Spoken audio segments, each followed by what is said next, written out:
हाय guys, अस्सलाम वालेकुम and welcome back to the channel. उम्मीद करता हूँ कि आप सब खैरियत से होंगे and this is a new activity जो गिलगित बल्तिस्तान में मैं एक्सपीरियंस आपके साथ शेयर करने का काफ़ी देर से प्लान कर रहा था। We are taking out interesting cars on very interesting roads as you can see. ये हमारी जो सड़कें हैं नॉर्थ पाकिस्तान में, ये ना सिर्फ पाकिस्तान की खूबसूरत तरीन मोटरिंग और ड्राइविंग स्पिरिट को आपको एंजॉय करने का एक्सपीरियंस देती हैं, बल्कि ये इंटरनेशनली वर्ल्ड क्लास किस्म की हाईवेज़ है जिसके ऊपर आपको 8000 भी देखने को मिलता है, 7000 भी मिलता है, 6000 की तो यहाँ पे जो है ना बहार लगी हुई है। सो आज इस एक्टिविटी को करने के लिए मैं सबसे पहले आपके लिए गाड़ी लेकर आया हूँ। This is Toyota mark x which is 250G 2010 model. It's in black colour and sports addition. अब इस गाड़ी को हम लेके निकले हैं गिलगित से towards normal and this is a very beautiful road. और इस गाड़ी के बारे में मैं आपको not a very professional orientation बल्कि इसका जो रॉ और स्पॉन्टेनियस ड्राइविंग इम्प्रेशन है वो आपके साथ शेयर करूंगा। गाड़ी के बारे में जो मेरे पास नॉलेज ओपिनियन है वो आपके साथ शेयर करूंगा। और जीबी के अंदर इन रोड्स के ऊपर जो इतनी सीनिक है, इन गाड़ियों के साथ क्या लाइफस्टाइल जो है वो यहाँ पे लोग एंजॉय करते हैं और ड्राइविंग को कैसे कैसे हम सेलिब्रेट कर सकते हैं। सो दिस कार, जैसे मैंने आपको बताया कि this is Mark X 2010 250G which comes with 4GR engine और this is quite fresh, almost brand new car. अभी कुछ ही अर्सा पहले ये जीबी पहुंची है और ये एक स्पोर्टी एडिशन में है जिसमें माइनर डिफरेंसेस हैं। हमारे पास पेडल शिफ्टर के ऑप्शंस आ रहे हैं और लाइट्स का थोड़ा सा ट्रिम फ़र्क है। इंटीरियर में कुछ और भी इसके चेंजेस हैं। तो सबसे पहले इसको ड्राइव करना शुरू करते हैं। Let's explore this car on this beautiful road और उसके बाद मैं आपके साथ थोड़ा सा मार्क एक्स की हिस्ट्री भी डिस्कस करूँगा and we will discuss this car in particular. तो ड्राइविंग एक्सपीरियंस शुरू करते ही मैं कंफ्यूज हूँ कि मैं पहले आपके साथ गाड़ी डिस्कस करूँ या मैं आपके साथ रोड डिस्कस करूँ, क्योंकि आपको पता है कि we are equally in love with both of these things and हमारे कंटेंट में कार कंटेंट भी आपको स्पेसिफिकली इन जगहों पे इसीलिए देखने को मिल रहा है कि नेचर लवर्स, माउंटेन और ये वाली टेरेन से प्यार करने वाले लोग, आउटडोर्स को सेलिब्रेट करने वाले, एंड देन हम लोग जो है इन गाड़ियों के साथ, मोटरिंग के साथ इन चीज़ों को सेलिब्रेट करते हैं। मार्क एक्स जैसे कि पाकिस्तान में एक यंगस्टर की बड़ी पॉपुलर चॉइस वाली गाड़ी है और अपने टाइम से लेके आज तक इस गाड़ी की पॉपुलैरिटी जो है वो कम नहीं हो रही। इट्स इक्वली पॉपुलर और एक टाइमलेस डिज़ाइन के साथ ये गाड़ी आई। तो पहली जो इसकी सीरीज़ थी डेट वाज 120 सीरीज़ जो 2003 से लेकर 2009 तक मॉडल ईयर प्रोडक्शन में रहा और उसके बाद 2009 से ऑनवर्ड जो है वो हमारे पास आया है 130 series which is this specific car. तो पाकिस्तान में 120 सीरीज़ ज़्यादा पॉपुलर रही थी क्योंकि उस गाड़ी के टाइम पे जो इंपोर्ट लॉज थे पाकिस्तान के वो बहुत ज़्यादा रिलैक्स थे, ड्यूटी स्ट्रक्चर बहुत रिलैक्स था, तो उस गाड़ी की इंपोर्ट थोड़े मैस लेवल पे हुई। और जब 29 के बाद ये सीरीज़ चेंज हुई है और ये वाली शेप पर्टिकुलरली, अभी मैं ख़ुद सोचता था कि मार्क एक्स की जो अगली वाली जनरेशन है वो पाकिस्तान में इतनी पॉपुलर क्यों नहीं है, इतने ज़्यादा हमें उसके ऑप्शंस क्यों नहीं नज़र आते। तो उसकी रीज़न ये है कि उसकी इंपोर्ट बहुत ही ज़्यादा लिमिटेड थी और गाड़ी आपको मार्केट में अवेलेबल ऑप्शंस लाहौर, इस्लामाबाद, कराची में आप देखेंगे तो बहुत ही लिमिटेड ऑप्शंस हैं। और उस टाइम पे फिर ड्यूटी भी ज़्यादा हो गई थी, इंपोर्ट की रिस्ट्रिक्शंस बढ़ गई, एज की लिमिट के लॉज आ गए, तो गाड़ियाँ वहाँ पे ज़्यादा आई नहीं। अभी भी अगर आप मार्केट प्लेस में सर्च करेंगे 130 सीरीज़ मार्क एक्स तो 90% गाड़ियाँ जो है वो ऑक्शन, कस्टम ऑक्शन की गाड़ियाँ, रेगुलर इंपोर्ट वाले व्हीकल्स आपको नहीं मिलते। तो जो नॉन कस्टम रीजन्स हैं जैसे मलाकंड डिवीज़न हो गया या जीबी हो गया, यहाँ पे ये गाड़ी अभी भी फ्रेश इंपोर्ट होके आ रही है and people are still able to enjoy this beauty. सबसे पहले आप ये चेक करें ना ज़रा, paddle shifter and you just listen this roar यार। I mean we have so much to talk about, क्या क्या एंजॉय करें इन रोड्स के ऊपर। फर्स्ट ऑफ ऑल मैं ये डिस्क्लेमर शुरू में ही दे देना चाहता हूँ कि these roads are not meant कि आप यहाँ पे स्पीडिंग करें आके। इन रोड्स के ऊपर ड्राइव करना एक प्रॉपर प्रैक्टिस है, एक प्रॉपर SOPs और आप इनकी जो स्पीड लिमिट्स हैं उनको अंडरस्टैंड करके इनके टर्न्स को एंजॉय करें फिर तो सही है। लेकिन if you are just a beginner या एमेच्योर ड्राइवर हैं और अगर आप you are not seasoned on these roads, तो कभी भी आपको ये चीज़ अटैम्प्ट नहीं करनी चाहिए। तो मैं अगर आपके साथ एक्सपीरियंस शेयर कर रहा हूँ तो पर्टिकुलरली मैंने एक ख़ास पैच चूज़ किया है जिसमें ज़्यादा ट्रैफिक नहीं है। स्पीड लिमिट्स को और जो लॉज हैं हम उनको फॉलो भी करेंगे। सेकेंडली ये जो है ना स्लोप नहीं है, बहुत हाई या लो स्लोप नहीं है। तो आपके साथ जो यहाँ के सीजन ड्राइवर्स नहीं होते उनके साथ सबसे बड़ा प्रॉब्लम ये है कि वो लैंड की जो एलिवेशन है, स्लोप है ना, उसको जज करने में गलती कर जाते हैं। जैसे ही रोड नीचे स्लोप में आ रही है और आपकी स्पीड अगर 100 या 120 है तो इट्स वेरी इम्पॉसिबल कि अचानक कर्व आ गया तो आप गाड़ी को संभाल लेंगे। और most of the cars they are 2 wheel drive, all wheel drive या 4 व्हील ड्राइव वाली गाड़ियों तो बहुत कम है, जैसे this Mark X is rear wheel as well. तो हमारे पास डिस्कस करने को बहुत कुछ है, इसीलिए हम इस टॉपिक ऑफ डिस्कशन के अंदर बार बार अपनी डिस्कशन जो है ना वो लेफ़्ट राइट ले जाएंगे। अब देखिए मौसम इतना अच्छा आ गया, बादल आ गया, रोड ऐसी खूबसूरत आ गई है, तो just look at this fuel station. तो अभी मोटरिंग वाले जो लोग होते हैं ना, हमें ये फ्यूल स्टेशंस और ये वाली लोग अच्छी रोड के ऊपर ये चीज़ बड़ी इन्जॉय करते हैं। इन पाकिस्तान, आउट पाकिस्तान से बाहर भी हाईवेज़ के ऊपर ऐसे खड़े होके कॉफ़ी पकड़ के करने का बहुत मज़ा आता है, पुल ओवर करके गाड़ी को फिर डिफरेंट एंगल से देखने का। तो वो will do all this stuff in GP as well. So I was discussing the point कि जो 130 सीरीज़ मार्क एक्स है ये बहुत लिमिटेड है पाकिस्तान में, इसके ऑप्शंस आपको इतने ज़्यादा नहीं मिलेंगे। 2009 में गाड़ी आई है, this particular car which I am driving is 2010। इसके बाद 2012 में इसके अंदर एक फेस लिफ्ट आया है एंड देन 2016 में एक फेस लिफ्ट आया है। 2019 में इस प्लेटफॉर्म की जो ये गाड़ी है मार्क एक्स, ये डिसकॉन्टिन्यू हो गई। और इसकी जो हिस्ट्री है बेसिकली इट स्टार्टेड, अगर आप मार्क एक्स से पीछे जाते हैं तो प्रीडिसेसर है मार्क 2 और पीछे से ये एक ही फैमिली है जिसमें कोरोना है, जिसमें आपकी क्रेसेडा है, आपकी चेज़र है, आपकी क्रेस्टा है। तो वो JZX वाला जो प्लेटफॉर्म था उसको X प्लेटफॉर्म के साथ मार्क एक्स ने टेक ओवर किया और वो इनलाइन 6 सिलेंडर जो इंजन प्रोडक्शन से उसमें फिर मार्क एक्स के अंदर कन्वर्जन आ गई V6 के अंदर। So Mark X is also member to the N platform of Toyota, जो कि उन्होंने एक एग्जेक्टिव क्लास लग्जरी कैटेगरी के सेडान्स के लिए डिज़ाइन किया था। तो N प्लेटफॉर्म में आपके पास आ गई मार्क एक्स, आपके पास आ गई क्राउन, आपके पास आ गई सेंचुरी, आपके पास आ गई लेक्सस के कुछ मॉडल्स IS, GS, LS। इसके अंदर double wishbone suspension, multi link suspension back side के ऊपर N प्लेटफॉर्म में टोयोटा ने इंट्रोड्यूस की है, जो कि ज़्यादा कॉमन था जर्मन गाड़ियों में पहले। और double wishbone multi link suspension extreme आपकी गाड़ी को जो अच्छी हैंडलिंग और कंफर्ट लेवल प्रोवाइड करते हैं। तो टोयोटा ने ये एक बहुत ही गेम चेंजर मेहनत की थी, या कह लें कि इंजीनियरिंग इंट्रोड्यूस करवाई थी, जो कि मार्क एक्स में थी, जो क्राउन में थी अर्ली 2000s में। और ये गाड़ियाँ बेस्ट ऑफ बोथ वर्ल्ड्स थी, परफॉर्मेंस वाइज भी और उसमें आपको लग्जरी कैटेगरी में भी। इसी की वजह से ये बहुत ज़्यादा पॉपुलर हो गई अमंग यंगस्टर्स भी, अमंग फैमिली सेडान भी, कि ये ऑलराउंडर थी और हर तरह का सोल्यूशन देती थी। पाकिस्तान में जब 120 सीरीज़ मार्क एक्स आई थी, इट वाज लाइक बहुत मॉडर्न फ्यूचरिस्टिक डिज़ाइन था। उस टाइम पे उसका जो 0 to 100 था, प्रॉबेबली मार्केट में जो शेल्फ पे जितनी गाड़ियाँ अवेलेबल थी उनमें सबसे फास्टेस्ट था, इसलिए यंगस्टर्स को अट्रैक्ट कर रहा था। That was the first car उस टाइम के ऊपर जो एम्बियंट लाइटनिंग जिसके अंदर देखिए, उसका डैशबोर्ड बहुत ज़्यादा फ्यूचरिस्टिक था। आज भी अगर आप उस गाड़ी के अंदर इंटीरियर में बैठते हैं तो आपको वो एक टाइमलेस डिज़ाइन लगता है। Then moving forward in 130 series, इस गाड़ी के अंदर कोई भी डिज़ाइन वाइज या आपके इंजीनियरिंग वाइज कोई कमी नहीं थी। इट्स जस्ट अनफॉर्चुनेट कि हमें ये गाड़ियाँ पाकिस्तान में ज़्यादा अवेलेबल नहीं हुई। सो 130 सीरीज़ मार्क एक्स जो है वो एशिया में बहुत पॉपुलर है और पाकिस्तान के अंदर भी KPK वाले जो हमारे बॉयज़ हैं, और जैसे मैंने आपको बताया कि मालाकंड और NCP जो रीजन्स हैं वहाँ पे ये गाड़ी बहुत अच्छे से आपको अवेलेबल भी है और इसको लोगों ने स्टाइल इसका एंजॉय किया। सो दिस नो, ये एक मिथ है कि वो अगली जो जनरेशन थी वो पॉपुलर नहीं हुई, बल्कि इसकी जो ईयर्स की कॉन्टीन्यूटी थी वो 9 से 19 तक है और 10 साल रही है, पिछली जनरेशन से ये ज़्यादा रही है। तो इसकी 51 ईयर्स की टोटल इस प्लेटफॉर्म की प्रोडक्शन थी, जो 2019 में टोयोटा ने ख़त्म की और कोई तकरीबन 6 मिलियन के करीब यूनिट्स जो हैं वो बनाए गए थे। सो दिस पर्टिकुलर कार जो कि 4GR इंजन है, it produces around 200 horse power और 2.5 इंजन के साथ ये गाड़ी रियर व्हील में 2 व्हील ड्राइव है and it handles very well, drives very well. Power delivery जो है वो बहुत अच्छी है बॉडी टू वेट रेशो के हिसाब से। और टोयोटा ने फिर इसके अंदर 3-4 वेरिएंट्स दिए हैं, जैसे 120 सीरीज़ मार्क एक्स के अंदर आपके पास इंजन आता था 2.5 विच इज़ 4GR, एंड आपके पास इंजन आता था 3 लीटर विच इज़ 3GR।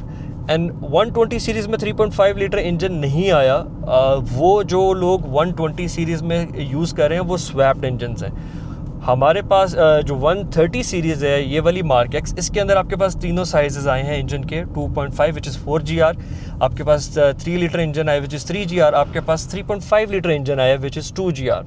और 2GR के अंदर फिर इन्होंने फर्दर क्या किया है, सो बेसिकली 2.5 ये वाला जो मैं ड्राइव कर रहा हूँ, it produces around 200 horse power. इसके बाद जो फर्दर आपके ऊपर जाता रहेगा हॉर्स पावर इंक्रीज़ है। जो 2GR है 3.5 उसके अंदर GR वेरिएंट भी आया है, उसके अंदर GR MN वेरिएंट भी आया है। सो जो टॉप एंड है उसका GR MN वेरिएंट जो कि लास्ट मॉडल ईयर्स में आया है, और उसकी जो प्रोडक्शन थी वो बड़ी लिमिटेड थी, अराउंड टोटल 500 कार्स होंगी पूरी दुनिया में। It produces 360 horse power. आप इमेजिन करें कि that is crazy power for a sedan of this size. और उसमें फिर उसके साथ सस्पेंशन अपग्रेड्स भी हैं, और उतनी ही सोफिस्टिकेटेड टेक्नोलॉजी ब्रेकिंग की भी दी गई है उसको हैंडल करने के लिए। और टोयोटा ने जैसे हर गाड़ी के अंदर बेशुमार वेरिएंट्स इंट्रोड्यूस करवाए होते हैं, इसके अंदर फिर स्टाइलिंग किट्स बड़ी डिफरेंट आई हैं। टोयोटा का जो इन हाउस ट्यूनर ब्रांड है मॉडलिस्टा, उसने मॉडलिस्टा किटेड वेरिएंट्स भी दिए हैं मार्क एक्स के अंदर। फर्दर थोड़ा सा दोबारा से गाड़ी को इंजॉय करते हैं, इसका किक डाउन।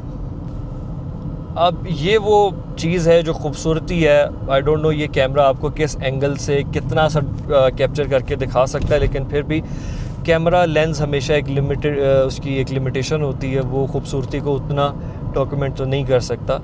तो मेरा ख्याल है हम सब पाकिस्तानी जो हैं, हमें एक सहूलत नहीं, हमें एक एक्स्ट्रा ऑर्डनरी फैसिलिटी मौजूद है कि हम GB के अंदर मोटरिंग को बहुत इंजॉय कर सकते हैं।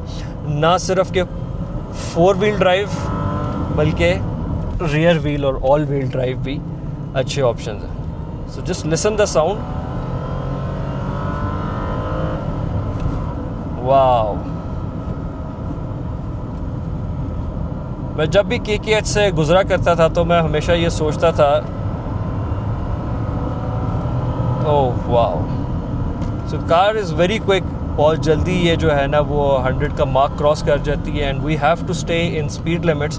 तो स्पीड लिमिट्स के अंदर रह के ही हम जो है वो इंजॉय करें सारा इसका कॉर्नरिंग और मोटरिंग का जो स्पिरिट है, ड्राइविंग का जो स्पिरिट है।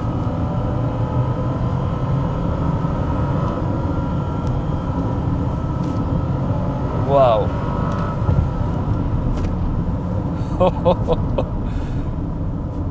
अभी विल गो आउट और हम भी कहीं पे ब्रेक लेते हैं, दोबारा से बाहर से आपको गाड़ी के अच्छे से व्यूज़ दिखाते हैं, and I will sum up the video at this point. और यहाँ पे बाकी जो नेक्स्ट मशीन्स आपके साथ मैं शेयर करूँगा ना, उनमें भी हमारे पास यही एक एडवांटेज होगा कि आपको 4x4 आपको रियर व्हील 2 व्हील हर तरह की सेडान स्पोर्ट्स वेरिएंट डिफरेंट गाड़ियाँ ट्राई करवाएंगे, और क्या क्या पॉसिबिलिटीज़ हैं, कैसे कैसे हम उनको इन रोड्स के ऊपर यूटिलाइज़ कर सकते हैं। Now you see this corner कि जैसे रोड ऊपर जा रही है सब कुछ ब्लैंक हो रहा है, और बिल्कुल टॉप एंड पे सामने बादलों का एक ना वो झूमर लगा हुआ है, बिल्कुल सजे हुए हैं पहाड़ के ऊपर। और समझ नहीं आता कि इंसान व्यूज़ इंजॉय करे, गाड़ी इंजॉय करे, गाड़ी का रिस्पॉन्स इंजॉय करे टेरेन पे। देयर इज़ सो मच यार, there is so much, and this is one of my very favourite roads. अब मैं क्योंकि पार्शली गिलगित शिफ्ट हो गया वो लाहौर से, तो आधा गिलगित आधा लाहौर, और मैं यहाँ से सबकॉन्शियसली जब ये सोचता हूँ ना कि यार ये खूबसूरत रोड्स जो कि बिल्कुल रनवेज़ जैसे हैं, ये मेरे घर से आर्म्स लेंथ पे अवेलेबल हैं, 30 मिनट्स 20 मिनट्स। तो दिस इज़ लाइक अल्लाह की नेमत दिखती है यार। ये मैं सोचा करता था, and I feel like this is a dream come true and manifestation है बस। और यहाँ पे गाड़ी को एक खूबसूरत कॉर्नर के ऊपर खड़ा करके मैं फर्दर आपके साथ इसकी जो डिस्कशन है उसको आई विल सम अप। और इस बात को जो मैं पहले भी आपसे हाईलाइट कर रहा था कि as a car lover it's always a treat, it's a pleasure कि आप इसको खड़ा करके गाड़ी को डिफरेंट कॉर्नर से देखें। दिस पर्टिकुलर कार जिसके बारे में मैं आपको इंजन वेरिएंट्स और सारी हॉर्स पावर ये सारी चीज़ें तो मैं आपको डिस्क्राइब कर रहा था, बट मैं आपको ये पहले मेंशन करना भूल गया कि मार्क एक्स के अंदर ऑल व्हील ड्राइव ऑप्शंस भी हमारे पास आते हैं, which is a Toyota 4 variant. 120 series के अंदर भी वो गाड़ी आई थी पाकिस्तान में, उसके बहुत ही लिमिटेड ऑप्शंस अवेलेबल हैं। और एनसीपी मार्केट के अंदर जो 4 व्हील वाली गाड़ियाँ चल रही थी उसको यूजुअली लोगों ने 2 व्हील में कन्वर्ट कर दिया, मगर फिर अभी भी आपके पास ऑप्शंस अवेलेबल हैं। और इस पर्टिकुलर गाड़ी के अंदर 130 सीरीज़ के अंदर भी टोयोटा 4 का ऑप्शन मिल जाता है, विच अगेन इतनी अच्छी पावर डिलीवरी और हैंडलिंग और लग्जरी कार के अंदर अगर आपको ऑल व्हील ड्राइव गाड़ी मिलती है, it's a very nice option to acquire on these roads. ऐसी टेरेन्स के ऊपर चलाने के लिए, और जापान में भी आपको पता है कि स्लोप्स काफ़ी ज़्यादा हैं, ऊंचे एल्टीट्यूड, नीचे एल्टीट्यूड्स, और उस पर आपको सबसे बड़ा जो बेनिफिट मिलता है वो ट्रैक्शन का मिलता है, क्योंकि इन गाड़ियों ने ऑफ रोडिंग नहीं करनी होती, बट हैंडलिंग और ट्रैक्शन कंट्रोल के लिए वो चीज़ बहुत ज़बरदस्त है। अब थोड़ा सा गाड़ी के एक्सटीरियर को डिस्कस करते हैं। तो मैंने आपको बताया था कि जो स्टैंडर्ड ऑप्शन वाली गाड़ी है ना, उससे इसकी हेडलाइट्स और बैक लाइट्स थोड़ी सी डिफरेंट है, इनमें ज़रा स्मोकी फ्लेवर आपको मिलता है। Then you see this body kit styling जो कि स्टैंडर्ड फीचर में नहीं आता, और ये 2.5 के अंदर जो स्पोर्ट एडिशन आता है उसमें आपको ये मिल जाता है। एलॉय व्हील्स जो हैं वो इसमें भी थोड़े स्टैंडर्ड साइज़ के ही हैं। और again coming to the back side profile जो है वो इसका स्टैंडर्ड है, बेसिक है, लेकिन उसके अंदर ये जो क्रोम ट्रिम्स जो कि बैक देन उसके इस एरा में बहुत ज़्यादा पॉपुलर था और तमाम लग्जरी गाड़ियों में ये फ़ीचर हुआ करता था। तो साइड इसकी अगेन 120 सीरीज़ मार्केट से बहुत ज़्यादा आइडेंटिकल भी है, प्लस दिस फेंडर कर्व, ये फेंडर कर्व जो था ये मार्केक्स की एक क्या कह लें कि उसकी अपनी आइडेंटिटी भी थी, यूनिक आइकॉन भी था। तो उस फेंडर का इस फेंडर के साथ भी एक सिमिलैरिटी मिलती है। उसमें पीछे का कर्व बैक फेंडर का टोटली डिफरेंट है, और पीछे भी आपको बॉडी किटेड जो है ना वो स्टाइलिंग मिलती है। इसके बम्पर में एग्जॉस्ट के वेंट्स उस तरह नहीं है। जो 120 का मार्केक्स का बम्पर टोयोटा ने डिज़ाइन किया था वो बहुत खूबसूरत था, अपने टाइम पे वो बड़े मज़े की चीज़ थी। तो उसके अंदर बम्पर में आपको एग्जॉस्ट वेंट्स मिलते थे बिल्ट इन, और मार्केक्स के बाद टोयोटा ने वो क्राउन में भी इंट्रोड्यूस करवाए थे। तो इसमें बम्पर में नहीं है, बस एक स्पेस है ये गाड़ी भी dual exhaust. And this car is not equipped with sunroof, और अंदर से ये गाड़ी जो है वो ब्लैक इंटीरियर में है, और पावर सीट्स हैं। इसके साथ आपको फैब्रिक सीट्स का ये ऑप्शन है, इसमें लेदर सीट्स और सेमी लेदर सीट्स भी आती हैं। इस गाड़ी में आपको कुछ स्मार्ट कंट्रोल्स भी मिल जाते हैं, और उसके अलावा जो है हमारे पास ट्रैक्शन मोड्स हैं 2-3, स्पोर्ट कंडीशन में भी है, स्नो में भी है, इको मोड में भी है। तो स्पोर्ट और स्नो बेसिकली गाड़ी की जो हैंडलिंग है उसको ट्रैक्शन उस हवाले से प्रोवाइड करता है। और जो बहुत ही ज़बरदस्त फ़ीचर मुझे लग रहा है, क्योंकि गाड़ी की पावर डिलीवरी बहुत ज़बरदस्त है, रिस्पांस बड़ा अच्छा है, और ऐसी रोड्स के ऊपर चलाना ऑन दीज हाईवेज़ जिन पे कर्व्स हैं, स्लोप्स हैं, अप डाउन, तो आपको गियर शिफ्टिंग, गियर ब्रेकिंग और हैंडलिंग गाड़ी की गियर के साथ ही करनी पड़ती है। तो उस सिचुएशन में आपके पास, क्योंकि बहुत क्विक मनूवरिंग करनी होती है, तो आप अपने स्टीयरिंग से हाथ भी नहीं उठा सकते, और आपके पास गियर नोब पे आने का टाइम नहीं होता, और आपको पेडल शिफ्टर्स अगर मिल जाएं तो that is a very very nice thing to have. और इससे इस गाड़ी का जो ड्राइविंग प्लेयर है ऑन दीज रोड्स ये और भी ज़्यादा बढ़ जाता है। तो इंटीरियर गाड़ी के एक्सटीरियर के साथ बहुत अच्छा ब्लेंड भी होता है, खूबसूरत भी है, लेकिन पर्सनली मैं अगर रेट करूँ ना तो मैं इसके एक्सटीरियर को ज़्यादा रेट करूँगा as compare to the interior of car. और इंटीरियर के बारे में ये भी है, डिबेट होती है हमेशा मार्केक्स फैंस में कि 120 का इंटीरियर एज एन अपने टाइम के डिज़ाइन के हिसाब से ज़्यादा मॉडर्न लग रहा था, ज़्यादा फ्यूचरिस्टिक लग रहा था। ये थोड़ा सा बेसिक लुक देता है, तो which again is true, but in this car मेरा एक फेवरेट पार्ट जो है वो इसकी ड्राइविंग है, हैंडलिंग है, इसका एक्सटीरियर डिज़ाइन है, एंड द सीट्स अंदर जो ड्राइविंग पोजीशन है एज अ पैसेंजर की जो बैठने की पोजीशन है वो स्पोर्टी प्लस लग्जरी को कॉम्प्रोमाइज़ किए बगैर, कुशनिंग अच्छी है। हमने काफ़ी एस्पेक्ट्स इस गाड़ी को डिस्कस कर लिया। फर्दर इसके साथ दोबारा आपके साथ कोई और एक्सपीरियंस भी शेयर कर लेंगे, एंड कोशिश होगी कि मल्टीपल मशीन्स के साथ आपको यहाँ का GB का मोटरिंग लाइफस्टाइल दिखाते रहें। लास्ट पॉइंट, बहुत ज़्यादा लोगों को इंटरेस्ट होता है प्राइसेस के बारे में, डेफिनेटली। तो मार्केट्स, जैसे मैंने पहले बताया था कि 130 सीरीज़ की ऑप्शंस बहुत ज़्यादा मार्केट में अवेलेबल नहीं है। ज़्यादातर जो गाड़ियाँ हैं रेगुलर मार्केट में वो कस्टम ऑक्शन की हैं। कस्टम ऑक्शन की गाड़ी हमेशा प्राइस उसकी जो है वो कुछ ना कुछ डेप्रिशिएटेड होती है रेगुलर इंपोर्टेड गाड़ी से। 130 सीरीज़ की रेगुलर मार्केट में लोग आस्किंग कर रहे होते हैं अराउंड 8 to 10 मिलियन रुपीज़, और अगेन डिपेंडिंग अपॉन कि वो क्या मॉडल ईयर है, विच इंजन स्पेसिफिकेशन और कितने ऑप्शंस वाली गाड़ी है। और एनसीपी मार्केट के अंदर, NCP market is very different in Balochistan than in Swat and in GB. तो इन तीनों जगहों की एनसीपी मार्केट के प्राइसेस भी डिफरेंट हैं। अगर मैं आपको सिर्फ जीबी की प्राइसेस के बारे में डिस्क्राइब करूं तो 130 series Mark X is cost around 2 million से लेके 3 मिलियन 3.5 मिलियन तक भी गाड़ी जाती है। बट 2 मिलियन के साइडवेज आपको ऑप्शंस मिलना शुरू हो जाते हैं एज़ दिस कार इज़ 2010। तो मॉडल ईयर जैसे जैसे ऊपर जाता रहेगा, स्पेसिफिकेशंस जाएंगी, प्राइसेस इंक्रीज़ होती रहेंगी। So guys, that is it for today. Thank you so much for watching the video. I hope कि आपको एक्सपीरियंस अच्छा लगा हो, लेकिन आपको जितना भी अच्छा लगा हो यार, उतना अच्छा नहीं लग सकता जितना अच्छा मुझे लगा। सो स्टे इन टच और इंशाल्लाह मिलते हैं नेक्स्ट व्लॉग में।